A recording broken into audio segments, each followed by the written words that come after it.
Hello guys, welcome to Brain bolt.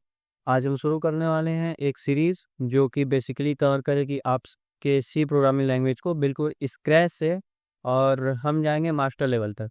तब चाहे आप बीटेक स्टूडेंट हो या चाहे आप गेट की प्रिपरेशन कर रहे हो या आप चाहे प्रोग्रामिंग सीखना चाहते हो, आपकी सारी नीड्स को और आपके सारे क्वेश्चंस को मेरी ये सीरीज़ कवर करेगी।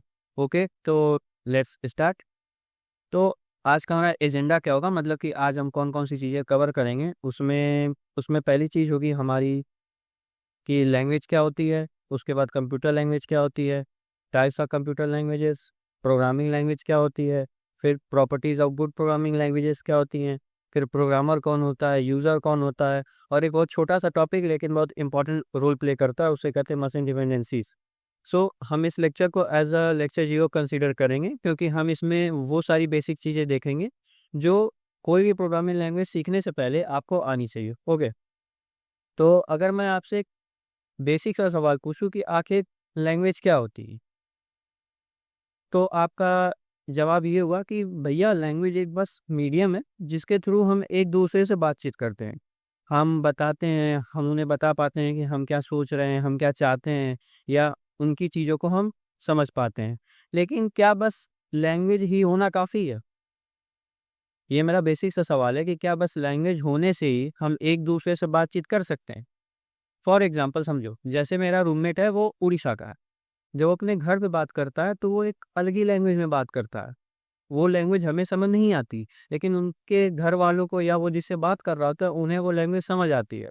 तो ये चीज़ देख के हम ये समझ सकते हैं कि बस लैंग्वेज ही काफ़ी नहीं है। उससे ज़्यादा ये मैटर करता है कि क्या सामने वाला उस चीज़ को समझ पा रहा है कि नहीं वो समझ पा रहा है। फॉर एग्ज़ाम्पल मान लो आप घर से निकले और आप मार्केट गए कुछ सामान लेने के लिए, फॉर एग्ज़ाम्पल चीनी या दूध का पैकेट जो भी हो। आप गए, आपने शॉपकीपर से हिंदी में बोला, इंग्लिश में बोला, ऐसी लैंग्वेज में बोला जो उसे समझ आती है और आपको भी समझ आती है। उसने आपको वो सामान दिया, आप घर लेके वापस आ गए। लेकिन अगर आप दोबारा गए और फिर आपने ऐसी लैंग्वेज का यूज़ किया जो उसे समझ नहीं आती, तो क्या आप दूध ले पाओगे या चाय आप चीनी ले पाओगे? सो हम इससे क्या समझ पाते हैं कि जो लैंग्वेज है बस लैंग्वेज का होना ही काफ़ी नहीं है। उससे ज़्यादा ये मैटर करता है कि सामने वाला उस लैंग्वेज को समझ पा रहा है कि नहीं। तो यही सेम प्रॉब्लम थी हमारे साथ जब हम कंप्यूटर से इंटरैक्ट करना चाहते थे। फॉर एग्ज़ाम्पल हम हिंदी में बात करते हैं, हम इंग्लिश में बात करते हैं, लेकिन कंप्यूटर्स को बस समझ आती है बाइनरी लैंग्वेजेज़।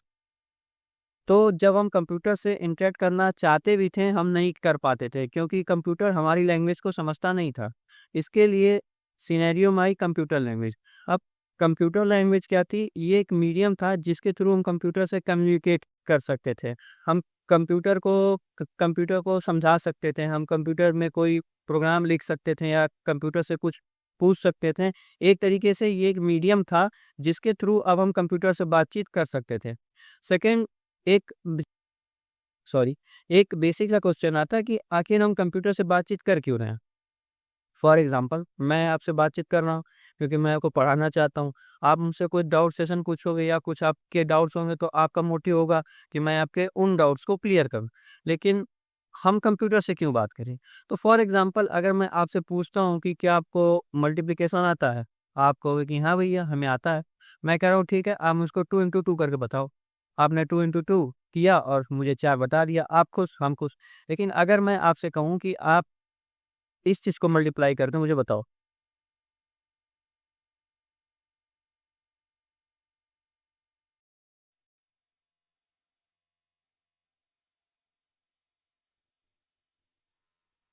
थोड़ा बड़ा है, आप कर लोगे। मैं नहीं कह रहा हूँ कि आप इन चीज़ों को सॉल्व नहीं कर पाओगे, लेकिन आप बहुत ज़्यादा टाइम लोगे। सेकंड सबसे इम्पोर्टेंट थिंग कि जब आप इसे सॉल्व कर लोगे तो there is a huge chances of mistake. Because हम ह्यूमन्स हैं, हम गलती करते हैं। लेकिन अगर हम कंप्यूटर को सही से प्रोग्राम करें या कंप्यूटर को अच्छे से समझाएँ कि हाँ, तुम्हें क्या करना है, तो वो ऐसे टास्क को हमसे काफ़ी तेज़ करेगा और हमसे कहीं ज़्यादा एक्यूरेट करेगा। तो कुछ सेट ऑफ प्रॉब्लम्स को काफ़ी काफ़ी तेज़ सॉल्व करने के लिए और काफ़ी एक्यूरेटली सॉल्व करने के लिए हम कंप्यूटर से बातचीत करते हैं, जिसके लिए हम कंप्यूटर लैंग्वेज का यूज़ करते हैं। उसके बाद कंप्यूटर लैंग्वेज को भी फर्दर 3 लेवल्स पे बाँटा गया। फर्स्ट लेवल था मशीन लैंग्वेज, जिसे हम लोग लो लेवल लैंग्वेज भी कहते हैं। फिर आता है आपका असेंबली लैंग्वेज, जिसे हम लोग मिड लेवल लैंग्वेज भी कहते हैं। उसके बाद आपका आता है हाई लेवल लैंग्वेज, ओके? तो शुरू करते हैं मशीन लैंग्वेज से। मशीन लैंग्वेज क्या होती है? मशीन लैंग्वेज हमेशा 0 और 1 के ही फॉर्मेट में लिखी होती है। मतलब कि इसे हम नहीं समझ सकते। लेकिन इसे मशीन बिना किसी प्री प्रोसेसिंग के उस पे एग्जीक्यूट कर सकती है, क्योंकि मशीन को क्या वही समझ आता है 0-1। और मशीन लैंग्वेज किस में लिखी होती है? 0-1 में। मशीन लैंग्वेज मशीन के बिल्कुल क्लोज होती है, इसे ह्यूमंस डायरेक्ट समझ नहीं सकते हैं। ओके। इसके बाद सेकंड लेवल आता है आपका high level language. High level language like C, Python, Java, ये ह्यूमंस को आसानी से समझ आते हैं। क्यों? क्योंकि इसमें हम उनके मदर टंग का यूज़ करते हैं, लाइक इंग्लिश का यूज़ करते हैं। फॉर एग्जांपल अगर सी में आप एक लाइन देखो, प्रिंटफ, ये तो अगर मैं ये लाइन किसी लेमैन आदमी को भी दिखाऊंगा तब भी वो समझ जाएगा कि हाँ भाई, ये बंदा इस चीज़ को प्रिंट करना चाहता है।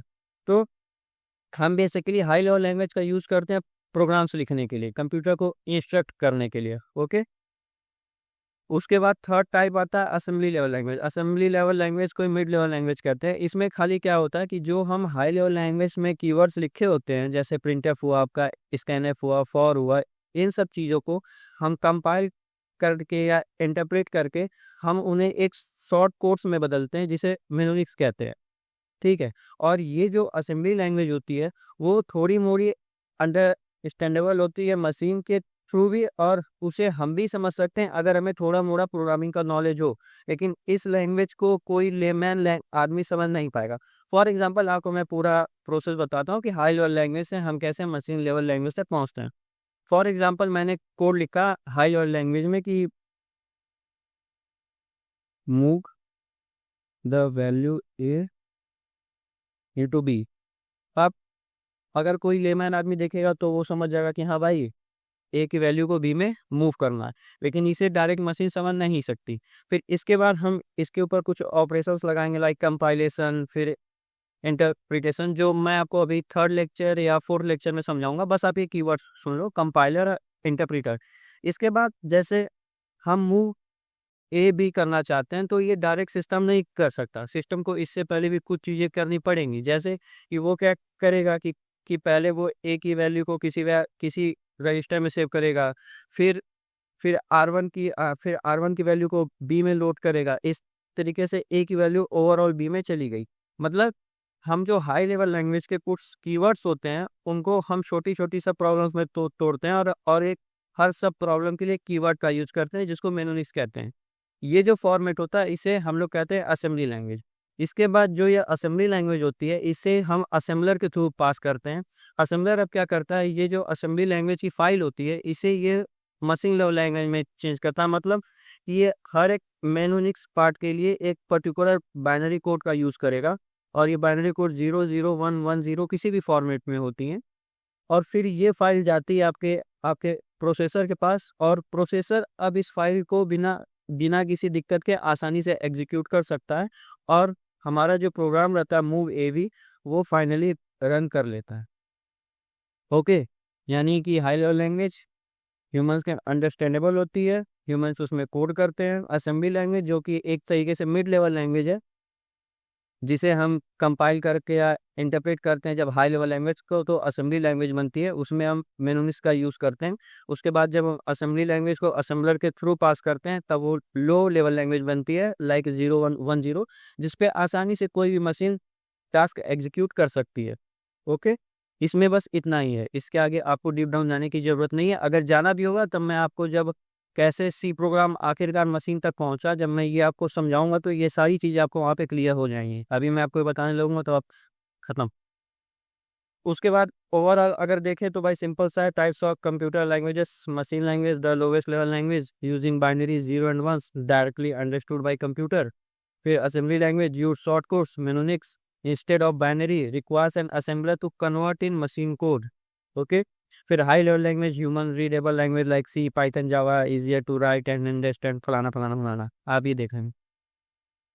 उसके बाद आता है कि ठीक है, प्रोग्रामिंग लैंग्वेज अब क्या है। प्रोग्रामिंग लैंग्वेज क्या है कि ये कंप्यूटर लैंग्वेज का टाइप है। ठीक है, जैसे कि सी हुआ, जावा हुआ, पाइथन हुआ, जिसमें हम प्रोग्राम्स लिखते हैं। अब आप कहोगे भैया प्रोग्रामिंग लैंग्वेज समझ नहीं आई, अब ये प्रोग्राम क्या है? अब प्रोग्राम क्या है, जैसे मान लो मैंने आपको कहा कि आप मेरा चैनल सब्सक्राइब करो, अब कर दो थोड़ा। तो जो मैंने आपको ये चीज़ इंस्ट्रक्ट की या सेट ऑफ इंस्ट्रक्शंस आपको दिए कि हाँ, तुम मेरा चैनल सब्सक्राइब करो या उठो, जाओ रूम के बाहर से पानी लेके आओ, ये एक प्रोग्राम है। मैं आपको एक सेट ऑफ इंस्ट्रक्शंस दे रहा हूँ कोई टास्क परफॉर्म करने के लिए। तो जो ये सेट ऑफ इंस्ट्रक्शंस हैं, उन्हें हम प्रोग्राम कहते हैं। और जो ये प्रोग्राम मैं जिस लैंग्वेज में आपको दे रहा हूँ, फॉर लाइक अभी मैं आपको ये इंस्ट्रक्शंस हिंदी में दे रहा हूँ, तो इस समय मेरी प्रोग्रामिंग लैंग्वेज हिंदी है। लेकिन कंप्यूटर के लिए हिंदी कोई प्रोग्रामिंग लैंग्वेज नहीं होती, इंग्लिश कोई प्रोग्रामिंग लैंग्वेज नहीं होती। उस समय प्रोग्रामिंग लैंग्वेज होती है सी, जावा, पाइथन, जिसे आप आगे आप पढ़ोगे। ओके, तो भाई सिंपल सा है कि प्रोग्रामिंग लैंग्वेज एक कंप्यूटर लैंग्वेज का टाइप है, जिसमें कि हम कंप्यूटर को प्रोग्राम करते हैं किसी भी पर्टिकुलर टास्क को परफॉर्म करने के लिए या किसी भी पर्टिकुलर प्रॉब्लम को सॉल्व करने के लिए। इसके बाद आता है कि properties of good programming language. For example, जैसे कि आप किसी को क्लास में टॉपर बोलते हो, तो उसकी एक प्रॉपर्टी होनी चाहिए कि हाँ, बंदे के सारे सब्जेक्ट में मार्क्स अच्छे आ रहे हो। आप किसी को कहते हो कि भाई ये गधा है 1 नंबर का, तो उसके पास उसके भाई रिजल्ट में 3-4 बैक होनी चाहिए। तो कुछ प्रॉपर्टीज होती है किसी को अच्छा या बुरा कहने की, तो वैसे ही किसी भी लैंग्वेज को अच्छा कहने की भी कुछ प्रॉपर्टीज होती हैं। For example, easy to learn and use. अब आप समझो, आपके पास 2 ठो लैंग्वेज है, एक लैंग्वेज है आपकी पाइथन और एक लैंग्वेज जो मैंने बना के आपको दे दी। अब आप पाइथन को समझ पा रहे हो, पाइथन की हर चीज़ को आप आपके लिए सीखना आसान है। आप जब उसे यूज़ कर रहे हो तब यूज़ करना आसान है। लेकिन मेरी जो लैंग्वेज है, आप उसे ना पढ़ पा रहे हो, ना आप उसे सीख पा रहे हो, ना आप उसे यूज़ कर पा रहे हो, तब आप किसे प्रेफ़र करोगे? आप प्रेफ़र करोगे पाइथन को। क्यों? क्योंकि आप उसे आसानी से सीख ले रहे हो, आप उसे आसानी से यूज़ कर पा रहे हो। तो जो गुड प्रोग्रामिंग लैंग्वेजेस होती हैं, उनको सीखना और यूज़ करना काफ़ी आसान होता है। ठीक? सेकंड होता है रीडेबल एंड मेंटेनेबल। इसके लिए अगर मैं आपको कोई कोई बेसिक सा एग्जांपल दूँ, मान लो आपके मम्मी ने कहा कि भाई बेटा तुम आज खाना बना दो। आपका भी मूड है कि हाँ मम्मी आज मैं पनीर की सब्जी बन लेकिन आपको पनीर की सब्जी बनाने आती नहीं है। आप गए, एक ऑनलाइन वो रेसिपी की बुक डाउनलोड की, एक नहीं 2 ठो डाउनलोड की। पहली जो रेसिपी की बुक है, उसमें हर चीज़ स्टेप वाइज़ लिखी हुई है कि हाँ, पहले तेल डालो, फिर जीरा डालो, जो भी करना डालो, स्टेप वाइज़ लिखी हुई है। और एक बुक जो आपने डाउनलोड की, उसने पूरा पैराग्राफ फॉर्मेट में लिख दिया, ऐसे, ऐसे, ऐसे, ऐसे, ऐसे। तब आप किस रेसिपी बुक को देख के पनीर की सब्ज़ी बनाओगे? आप उस बुक को चूज़ करोगे जिसे रीड करना आसान है, जिस चीज़ को समझना आसान है। तो इसीलिए गुड प्रोग्रामिंग लैंग्वेज की सेकंड प्रॉपर्टीज क्या होती हैं कि वो रीडेबल होती हैं, मेंटेनेबल होती हैं, मतलब आप उसे आसानी से रीड कर सकते हो या आप उसे आसानी से समझ सकते हो। ठीक है? थर्ड आता है एफिशिएंट इन परफॉर्मेंस। एफिशिएंट इन परफॉर्मेंस का मतलब क्या है? फॉर एग्जांपल, आपको आपके मम्मी ने कहा कि बेटा जाओ मार्केट से तुम 1 किलो आलू लेके आओ। आप गए मार्केट, मम्मी ने आपको वैसे 100 रुपए दे दिए। आपने 20 रुपए का आलू लिया और 80 रुपए खा पी के वापस आ गए। अगले दिन फिर मम्मी ने भेजा, लेकिन इस बार आपको नहीं भेजा, आपके छोटे भाई को भेजा। छोटा भाई भी गया, बेचारा सीधा आदमी, 20 रुपए का आलू लिया, चुपचाप घर आया, मम्मी को आलू भी दिए और 80 रुपए भी वापस किए। फिर तीसरे दिन मम्मी को कुछ सामान चाहिए, तब आप गेस करो मम्मी किसको भेजेगी? मम्मी आपके छोटे भाई को भेजेगी, क्योंकि वो आपसे ज़्यादा एफिशिएंट है। वो सेम काम कर रहा है, लेकिन कम से कम खर्चे में वो उस काम को कंप्लीट कर दे रहा है। सो जो गुड प्रोग्रामिंग लैंग्वेज होती है, वो काफ़ी एफिशिएंट होनी चाहिए in term of performance. Okay. Third आता है पोर्टेबल। तो पोर्टेबल का मतलब क्या है? जैसे जैसे समझो, एक मैं 2 ठो हार्ड ड्राइव लेता हूँ। ओके। एक हार्ड ड्राइव ऐसी है जिसको मैंने अपने डिवाइस में प्लग किया, एक बार रन किया, अब वो हार्ड ड्राइव किसी और डिवाइस में चल ही नहीं रही, कनेक्ट कर रहा हूँ, सो ही नहीं कर रही। ठीक। सेकंड हार्ड ड्राइव कैसी है? उसे किसी भी डिवाइस में कनेक्ट करो, वो वहाँ पे शो करने लग रही। तब क्या हुआ कि जो जो सेकंड वाली हार्ड ड्राइव है, वो पोर्टेबल है, उसे मशीन से मतलब नहीं है, वो किसी भी टाइप की मशीन के साथ काम कर सकती है। सो ऐसे जो गुड प्रोग्रामिंग लैंग्वेजेस होती हैं, वो पोर्टेबल होती हैं, मतलब कि अगर आपने वो कोड अपने बेस सिस्टम पे लिखा, वो यहाँ भी चलेगा। अगर उस कोड को मैं किसी और सिस्टम में चलाऊँ, तो वो कोड वहाँ भी चलेगा। ओके, तो पोर्टेबल का मतलब सिंपल सा ही होता है। फिफ्थ होता है सिक्योर एंड रोबस्ट। सिक्योर तो आप समझ रहे होगे। रोबस्ट का मतलब मैं जैसे आपको बताता हूँ कि मान लो कि आप कार चला रहे हो, रात में फ्रेंड्स के साथ हो, एकदम पंजाबी गाना बज रहा है, 100 की स्पीड में आपकी एकदम गाड़ी हाईवे पे भाग रही है, एकदम स्मूथ चल रही है गाड़ी, तब तक सामने का अचानक बड़ा सा ब्रेकर आ गया। क्या होगा?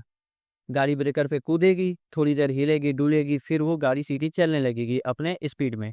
लेकिन एक सेकंड कार ऐसी है, आप चलाए चलाए चलाए चलाए, जहाँ ब्रेकर है वहीं पे वो टूट के तबाह हो गई। तो रोबस्ट का मतलब होता है कि जब कोई चीज चल रही होती है तो कैसे किसी एरर को हैंडल करती है, या कोई अन एक्सेप्टेड चीज जब दिखती है उसके सामने, तो कैसे उस चीज को हैंडल करती है और फिर से कैसे अपने रियल ट्रैक पे आती है। इन सिंपल वर्ड, रोबस्टनेस को आप कह सकते हो स्टफनेस।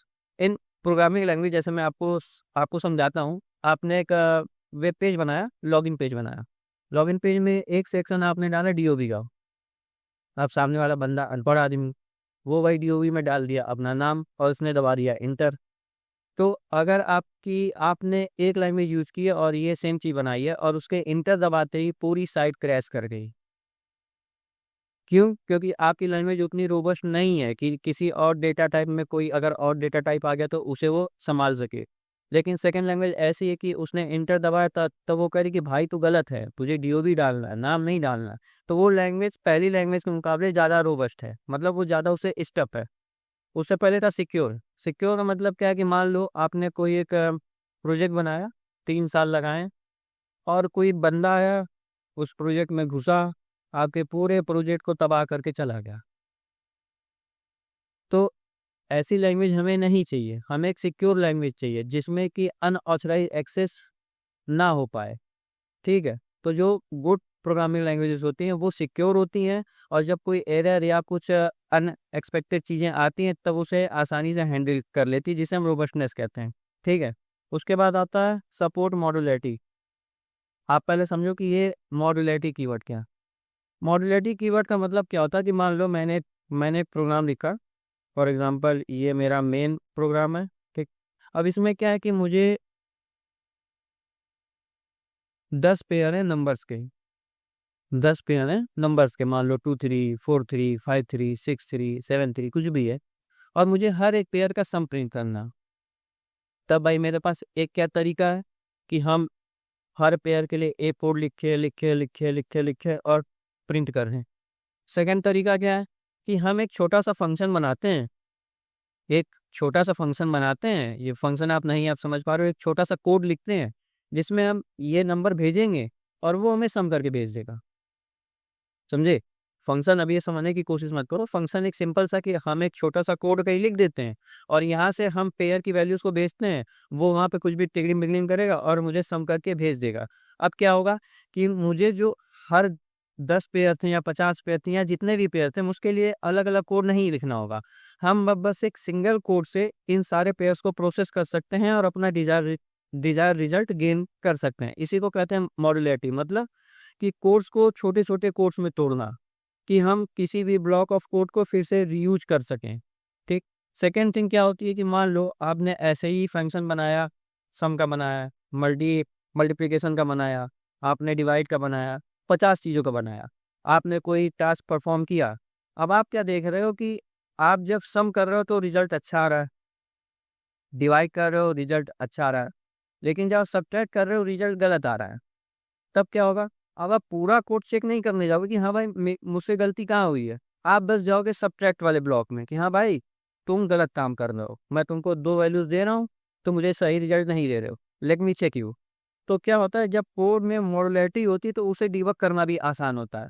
सो जितनी भी गुड प्रोग्रामिंग लैंग्वेजेस होती हैं वो मॉड्युलैरिटी को सपोर्ट करती हैं। ओके, तो हमने क्या क्या देखा कि good programming language easy to learn and use होनी चाहिए, रीडेबल एंड मेंटेनेबल होनी चाहिए, एफिशिएंट होनी चाहिए, फिर पोर्टेबल होनी चाहिए, फिर सिक्योर एंड रोबस्ट होनी चाहिए, उसके बाद सपोर्ट मॉड्युलैरिटी होनी चाहिए। ओके, इसके बाद अब आगे बढ़ते हैं कि ठीक है भैया, सब कुछ समझ आ गया।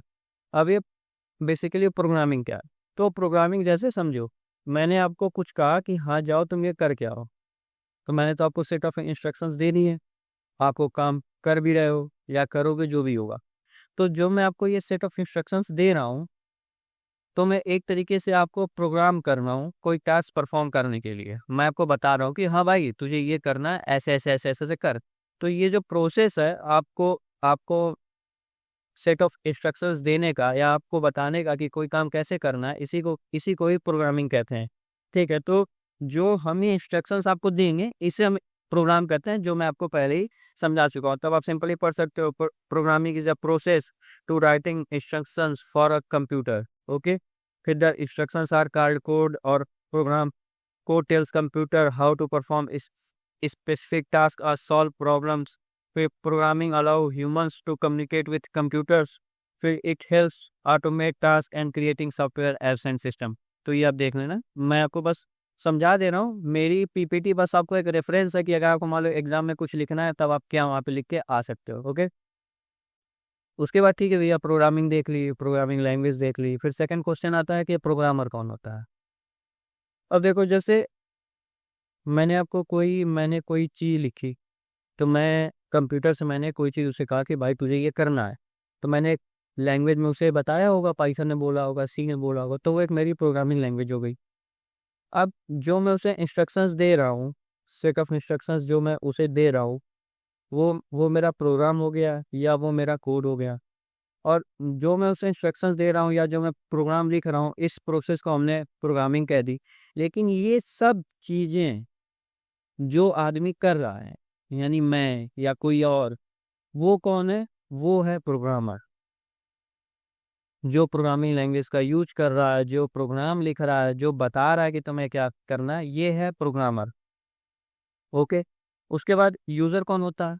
अब भाई मैंने प्रोग्राम लिख दिया, मैंने अपना प्रोडक्ट मार्केट में लॉन्च कर दिया, तो जो पर्सन उस प्रोडक्ट को यूज करेगा, ठीक है, तो वो उसका यूजर होगा। पहला बेसिक सा डिफरेंस ही है, मतलब प्रोग्रामर प्रोडक्ट्स बनाता है, यूजर उन प्रोडक्ट्स को यूज करता है। ठीक। सेकेंड चीज, जैसे मान लो आप गए एटीएम मशीन में और आपने पैसे निकालने, एटीएम डाला, पिन डाला, पैसे निकलने हैं, तो क्या आपको मतलब है क्या कि भाई क्या है, कैसे वर्किंग चले अंदर? नहीं, आपको बस ये पता है कि हाँ मुझे यहाँ एटीएम डालना है, मुझे यहाँ पिन डालना है, मुझे ये बटन दबाना है, वो करना है और पैसे लेके चला जाना है। लेकिन जो प्रोग्रामर है, उसे सब कुछ पता है कि हाँ भाई तुम एटीएम डालोगे तो ये होगा, पिन डालोगे तो ये होगा, फलाना ढिमकाना, आपके हर एक स्टेप के बारे में प्रोग्रामर को पता कि आप ये करोगे तो क्या क्या पीछे चलेगा। मतलब प्रोग्रामर्स जो होता है उसके पास डीप डाउन नॉलेज होती है उसके प्रोडक्ट की, कि मतलब वो उसका प्रोडक्ट कैसे कोई वर्क कर रहा है। लेकिन यूजर को क्या पता होता है? यूजर को बस ये पता होता है कि उस प्रोडक्ट को कैसे यूज करना है। Second difference. अब आते हैं थर्ड डिफरेंस में। मान लो आपने एक नया नया खुद का एटीएम बनाया और उसे किसी बैंक में एस्टेब्लिश कर दिया। बैंक मैनेजर गया चेक करने कि हाँ भाई चलो चेक करते हैं, एटीएम पैसा है। बैंक मैनेजर के पास खाली 5,000 रुपये अकाउंट में, भाई साहब ने डाला अपना एटीएम, टाइप किया 10,000 और पैसे निकल गए। अब बैंक मैनेजर परेशान, वो गया प्रोग्रामर के पास, भैया तुम कैसा एटीएम बनाए यार, मेरे अकाउंट में 5,000 थे, मैंने डाला 10,000, 10,000 पूरे आ गए, तुम तो मेरा बैंक गया बैठा दोगे। तो क्या आप समझे? देखो, जो बैंक मैनेजर था वो यूजर था, उसे पता था कि हाँ कैसे एटीएम यूज करना है, उसने यूज किया, कुछ बग्स फाइंड किए, लेकिन क्या वो उस बग्स को ठीक कर सकता है? नहीं, वो खाली बग्स को बता सकता है प्रोग्रामर को कि हाँ भाई ये दिक्कत है, ये दिक्कत है। लेकिन प्रोग्रामर प्रोग्रामर अब उस बग्स को ठीक कर सकता है, मतलब प्रोग्रामर अपने प्रोडक्ट को अपडेट कर सकता है, प्रोडक्ट में आए हुए बग्स को, दिक्कत को फिक्स कर सकता है। लेकिन यूजर क्या कर सकता है? बस उस प्रोडक्ट में आए हुए बग्स को देख सकता है या उसे आइडेंटिफाई कर सकता है। ओके, तो ये होता है प्रोग्रामर, ये होता है यूजर। अब आगे बढ़ते हैं, एक छोटा सा टॉपिक, बहुत बेसिक सा, मशीन डिपेंडेंसी। फॉर एग्जाम्पल समझो, मैं गया दर्जी के पास, मैंने अपने लिए पैंट शर्ट सिलवाया, बहुत प्यारा सा। फिर मैं वो पैंट शर्ट लेके गया घर, मेरा भाई छोटा भाई आया मुझसे, जो 2 फीट छोटा है, आया, उसने मेरा पैंट शर्ट देखा, पहन लिया। तो क्या उसे वो पैंट शर्ट होगा? नहीं होगा। क्यों? क्योंकि वो पैंट शर्ट या वो कपड़ा सिर्फ मेरे हिसाब से मेरे लिए बनाया गया है। अगर मेरे अलावा उसे कोई पहनेगा तो उसे वो नहीं फिट आएगा, और आएगा भी तो मुझे उस पर कोई फर्दर प्रोसेसिंग करनी पड़ेगी, मतलब उसे स्टिच करना पड़ेगा, काटना पड़ेगा, तो उसे वो जाके वो चीज़ आएगी। सो ऐसे ही कुछ प्रोग्रामिंग लैंग्वेजेस भी होती हैं। फॉर एग्जांपल, मैंने मान लो प्रोग्राम अपने सिस्टम में लिखा और मैंने उसे अपने फ्रेंड को फॉरवर्ड किया, फ्रेंड ने वो सेम प्रोग्राम अपने पे रन किया और वो प्रोग्राम चल गया। फिर थर्ड को पास किया, थर्ड में भी चल गया, फोर्थ को पास किया, फोर्थ में भी चल गया, मतलब वो प्रोग्राम जहाँ जा रहा है वो चीज़ रन कर रही है। तो इससे हमें एक सिंपल सी बेसिक सी चीज़ समझ आए कि इस प्रोग्राम को या इस जो मैंने कोड लिखा इसे मशीन से मतलब नहीं है, इसे आप किसी भी सिस्टम पे बिना किसी चेंज के चला सकते हो। तब इस प्रोग्राम को हम बोलते हैं मशीन इंडिपेंडेंट लैंग्वेज। ये जो प्रोग्राम जिस लैंग्वेज में लिखा गया है, इस लैंग्वेज को हम बोलेंगे मशीन इंडिपेंडेंट लैंग्वेज। बेसिकली जितनी हाई लेवल लैंग्वेजेस होती हैं वो मशीन इंडिपेंडेंट ही होती हैं। सी भी मशीन इंडिपेंडेंट लैंग्वेज है। लेकिन मशीन डिपेंडेंट लैंग्वेज क्या होती है? फॉर एग्जांपल कि मैंने कोई प्रोग्राम लिखा, ठीक है, लेकिन अब जब मैं उसे अपने फ्रेंड्स को शेयर कर रहा हूँ या किसी और के सिस्टम में भेज रहा हूँ, तो वो प्रोग्राम वहाँ चल नहीं रहा है। उसे कुछ उसमें माइन्यूट से चेंजेस करने पड़ रहे हैं या पूरा कोड ही बदलना पड़ रहा है, अपने बस सिस्टम पे चला नहीं करे। मतलब मेरा कोड जो मैंने अपने सिस्टम पे लिखा वो मेरे सिस्टम पे चल रहा है, लेकिन जब मैं उसे कहीं और भेज रहा हूँ तो वो वहाँ नहीं चल रहा। मतलब ये जो कोड है या ये जो प्रोग्रामिंग लैंग्वेज जिसमें मैंने कोड किया, ये मशीन डिपेंडेंट है। मतलब ये मेरे ही सिस्टम में चलेगा, अदरवाइज कहीं नहीं चलेगा। तो ये था मशीन डिपेंडेंसी। सो आज का लेक्चर हम यहीं तक रखते हैं। नेक्स्ट लेक्चर में हम कवर करेंगे कि सी क्या है, प्रॉपर्टीज क्या है सी की, सी अब भी हम क्यों पढ़ते हैं, फिर बेसिक आर्किटेक्चर क्या होता है, और सबसे मोस्ट इम्पॉर्टेंट थिंग हम अपना पहला प्रोग्राम लिखेंगे। Okay, so thank you guys, आज तक यहीं रखते हैं, फिर नेक्स्ट वीडियो मिलते हैं जब हम आगे सी पे बात करेंगे।